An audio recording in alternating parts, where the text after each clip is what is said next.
थोड़ी देर में रिहा होगा खालिस्तानी समर्थक अमृतपाल के करीबी। अजनाला कोर्ट ने लवप्रीत तूफान छोड़ने का दिया आदेश। कल हुआ थाने बवाल।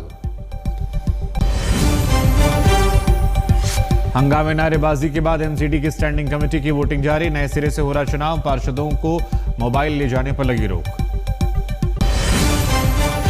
मिशन नागालैंड पर पीएम मोदी ने कांग्रेस को घेरा। दीमापुर रैली में कहा, पहले भ्रष्टाचार का बोलबाला, नागालैंड को एटीएम समझा गया। मिशन 2024 के लिए रायपुर में कांग्रेस का महामंथन। चुनावी तैयारियों, गठबंधन पर चर्चा। दोपहर बाद शिरकत करेंगे राहुल गांधी। और आज से लखनऊ में शब्दों की सभा और लफ्जों की महफिल। 2 दिन तक साहित्य का महाकुंभ। आशुतोष राणा, कैलाश खेर की शिरकत।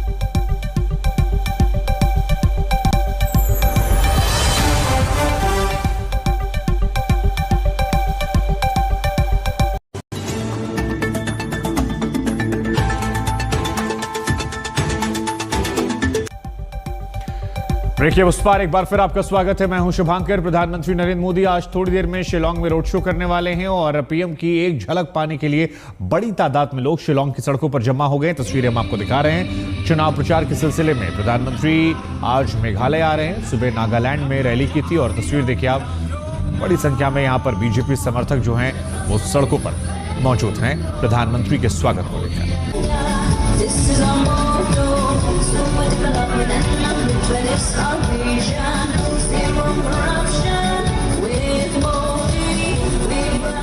तो जैसे प्रधानमंत्री यहां पहुंचेंगे हम इस खबर पर वापस रुख करेंगे, लेकिन फिलहाल हम आगे बढ़ते हैं और बात करते हैं पाकिस्तान को लेकर हमारी खास पेशकश से। क्या भूख से बिलबिलाते पाकिस्तान के गरीबों की जान बचाएगा हिंदुस्तान? पाकिस्तानियों को फटेहाल हालात के दिन बिगड़ते जा रहे हैं। अंतर्राष्ट्रीय मुद्रा कोष से $1 अरब का कर्ज मिलने वाला था लेकिन नहीं मिल पाया। पाकिस्तान जरूरी चीजों का आयात नहीं कर पा रहा। दूसरी तरफ पाकिस्तान में खाने पीने की जरूरी चीजों की किल्लत शुरू हो गई है। सबसे ज्यादा कहर पाकिस्तान के गरीबों पर टूट रहा। ऐसे में क्या भारत पाकिस्तान की मदद करेगा? इस मुद्दे पर राष्ट्रीय स्वयंसेवक संघ की ओर से एक बड़ा बयान सामने आया है। सह सरकार्यवाह कृष्ण गोपाल की तरफ से कहा गया कि पाकिस्तान को 10-20 लाख टन गेहूं देकर लोगों की जान बचाई जानी चाहिए।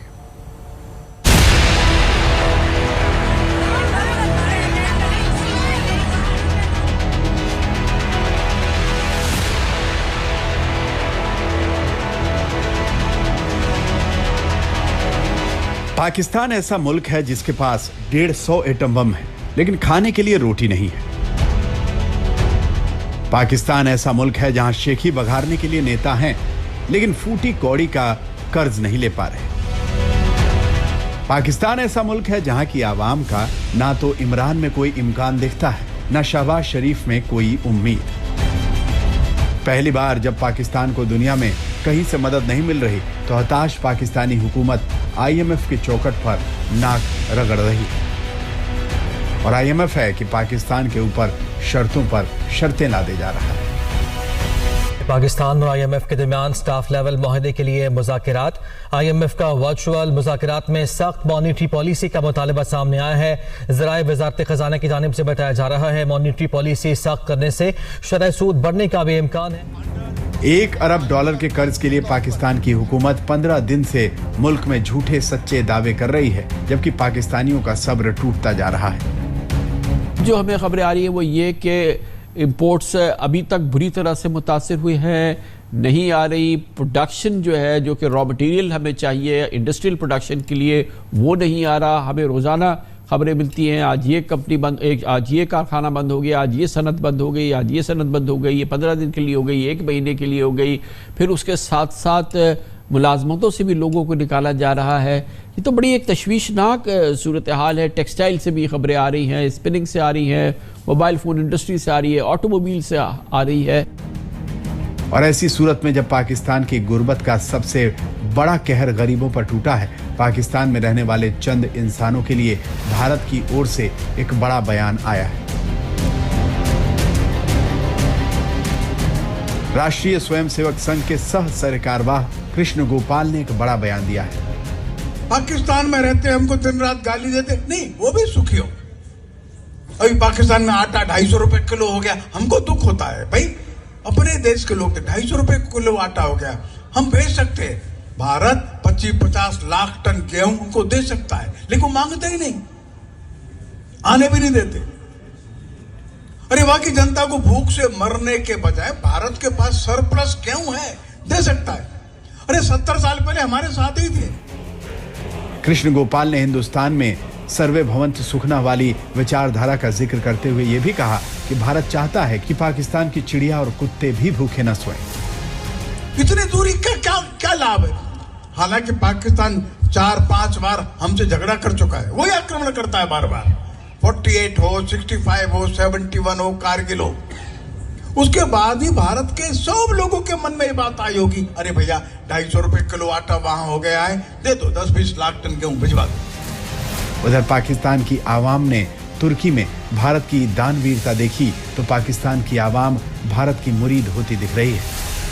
इंडिया के ऊपर कोई बात नहीं कर सकते, उन्होंने हमारा मुंह बंद कर दिया। पहले हम कर सकते थे, अब उनके, मैं ये सही बात कर रहा हूँ, जो बात हकीकत है वो करनी चाहिए। वो हमसे बहुत आगे चला गया। इंडिया का इमेज हमारे माइंड में बना दिया गया है कि इंडिया एक एंटी मुस्लिम कंट्री है और वो मुस्लिम को राइट्स नहीं दे रहा। पर मेरे ख्याल में कि मेन राइट्स यही है कि आप किसी की माली इमदाद में मदद कर सके। अगर इंडिया ने हेल्प आउट किया तो लिटरली आई वांना अप्रिशिएट देम कि उन्होंने ये स्टेप उठाया। पाकिस्तानी जनता को ये उम्मीद होने लगी है कि जब हिंदुस्तान तुर्की में इतनी मदद कर सकता है तो क्या भूख से लड़ते पाकिस्तान को मदद नहीं कर सकता? कुछ पाकिस्तानी तो ये मान रहे हैं कि पाकिस्तान को नरेंद्र मोदी जैसा पीएम ही बचा सकता है। इससे अच्छा तो वो मूंदी है, यकीन माने उसके लोग उसे कैसे मानते हैं और वो कैसे अपने लोगों के साथ सिंसेयर है। मोदी, हमें मोदी मिल जाए। इंडिया वाले जो भी ना, जो दूसरे कंट्री है जितने भी हैं, वो कम से कम ईमानदार है। ये पाकिस्तानी जो ना, ये मुसलमान बेईमान, ये बेईमानों से भरा पड़ा है हमारा। तो जैसे श्रीलंका डिफॉल्ट हुआ, वो इंडिया की करेंसी यूज कर रहे हैं। इंडिया को कितना फायदा हो गया कि एक कंट्री, पूरा कंट्री मुल्क उनके, बिल्कुल ऐसा है। इंटरनेशनल ट्रेड होगी तो मुल्क की हालात भी बेहतर होंगे। हालांकि पाकिस्तान की मदद को लेकर जब भारत के विदेश मंत्री से बात की गई तो उनका साफ कहना था कि इसके लिए भारत के लोगों की भावनाओं का ख्याल करना पड़ेगा। If I were to look at any big decision I'm making, I would also look at what is the public sentiment. You know, I would have a pulse. What do my people feel about it? And I think you know the answer. विदेश मंत्री S Jaishankar ने साफ कहा कि पाकिस्तान एक दिन में बदहाल नहीं हुआ है, दशकों की नीतियों का यह नतीजा है। और अगर पाकिस्तान के हालात सुधारने हैं तो उससे सिर्फ आर्थिक ही नहीं, राजनीतिक और सामाजिक बदलाव भी करने होंगे। आज तक ब्यूरो। पाकिस्तान में तकरीबन 30% गरीब आबादी है और लगातार वो महंगाई झेल रही है। धंधा कारोबार जो है वो ठप हो गया है, लेकिन फिर भी दुनिया की सबसे बड़ी पंचायत में पाकिस्तान अपनी आतंकवाद नीति से अलग हटता नहीं दिखाई पड़ता। यही वजह है कि भारत ने कह दिया कि ऐसे मुल्क की क्या मदद की जाए जिसका मौलिक उद्योग जो है वो केवल आतंकवाद है।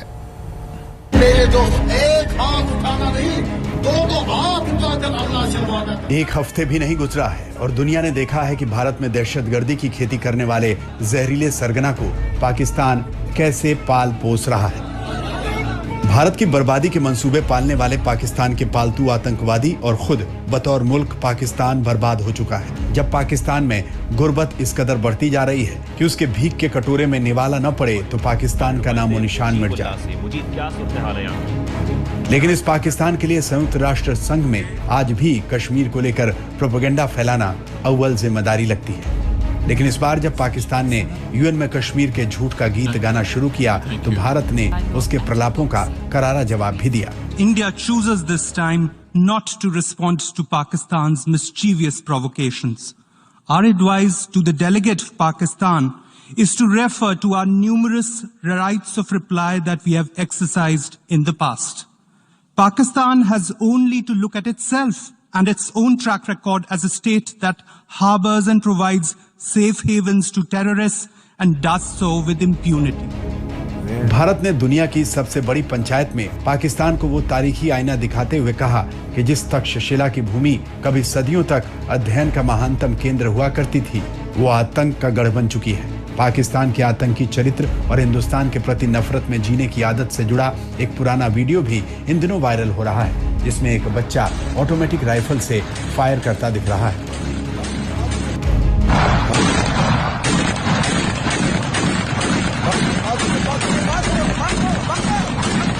बस बस बस बस बस। जिस मुल्क की हुकूमत वहाँ की आवाम के मुकद्दर में राइफल की गोलियां लिख दे, उस कौम को रोटी के लिए तरसना लाजमी है। यही वजह है कि जब भारत के सामने पाकिस्तान की मदद का मुद्दा उठता है तो भारत का जवाब दो टूक होता है।